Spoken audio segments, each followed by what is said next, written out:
نحمدہ و نصلی علی رسولہ الکریم۔ الحمدللہ سورہ اعراف کی تلخیص اور سمری آپ حضرات نے سن لی ہوگی۔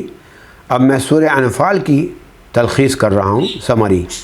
یہ مدینہ میں سورہ انفال نازل ہوئی اور زمانہ نزول جو ہے ذوالقعدہ 2 ہجری میں ہے، جس وقت جنگ بدر چل رہی تھی، اس وقت یہ نازل ہوئی۔ اس کی جو تھیم ہے وہ احکام جہاد ہے، ظاہر ہے جہاد کی صورت ہے۔ آیات اس میں 75 ہیں اور لیکچرز 8 ہیں۔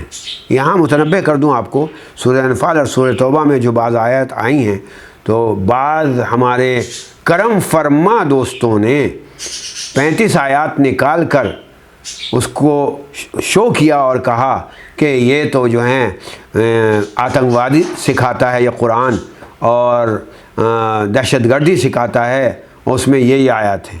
حالانکہ یہی سمجھ لیجئے یہ آیات میدان جنگ کے لیے ہیں اور اس کی بھی تفصیل ہے، اور میں پہلے بھی بتا چکا ہوں کہ میدان جنگ یوں ہی نہیں قائم ہو جاتا ہے، بلکہ آپریشن کرنا جب بہت ہی ضروری ہو جاتا ہے تب ایسا کام کیا جاتا ہے۔ لیجئے اس کا خلاصہ سمجھ لیجئے۔ آیت نمبر 1 سے 4 تک جہاد کی تمہید بتائی گئی، 5 سے 14 تک جنگ بدر کا بیک گراؤنڈ اور ساتھ میں جنگ کا مقصد بھی بتایا گیا۔ جنگ کا نہ تو یہ مقصد تھا کہ ہم زمینوں پر قبضہ کریں، نہ یہ مقصد تھا کہ ہمیں بادشاہیت مل جائے، نہ یہ مقصد تھا کہ ہمارا جو ہے رتبہ بڑھ جائے، نہ یہ مقصد تھا کہ یہ قوم آگے بڑھ جائے۔ جی ہاں، یہ بھی میں عرض کر رہا ہوں، جیسے کہ جرمن نے ایک قوم کو آگے بڑھایا اور باقی کو سب کو تحقیق کر دیا۔ نہیں، اسلام میں قومیت وغیرہ نسلیت یہ چیزیں ہیں ہی نہیں۔ جو اصول بتائے گئے، بس ان اصول پر جو بھی کاربند ہے، چاہے وہ کہیں کا رہنے والا ہو، وہ آپ کا بھائی ہو گیا اور وہ آپ کی پارٹی میں داخل ہو گیا۔ 15 سے 28 تک جہاد کی فرضیت اور اس کا پروٹوکول بتایا گیا۔ یہاں میں ذرا سا یہ عرض کر دوں، جہاد کو بالکل ایک طرف ڈال دیا گیا، ایسا نہیں ہے، بلکہ جہاد کے لیے تو یہاں تک ہے، ایک قول آتا ہے کہ اگر 4 مہینے کوئی جہاد نہ کرے، امن کے اس میں ہی بات ہو رہی ہے، کہیں نہ کہیں تو ہو رہا ہوگا نا، تو گویا کہ وہ منافق، بعض لوگوں نے تو یہاں تک کہا ہے۔ 29 سے 40 تک سبب جنگ، یہ جرائم تھے قریش مکہ کے، وہ بتائے گئے۔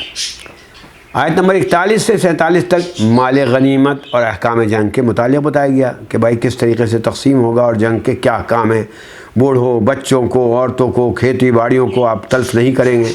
آیت نمبر 54 سے 58 تک یہ بھی ایک عجیب واقعہ ہے، جنگ کے اندر شیطان آ گیا، ابلیس آیا، اس کا ایک واقعہ بتایا گیا۔ منافقین اور ابو جہل کا جو رویہ تھا جنگ بدر میں وہ بتایا گیا۔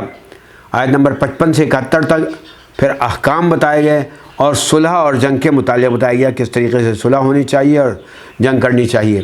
آیت نمبر 72 سے 75 تک میں اختتام مغفرت اور رزق کی یعنی بشارت دی گئی کہ حلال رزق ملے گا۔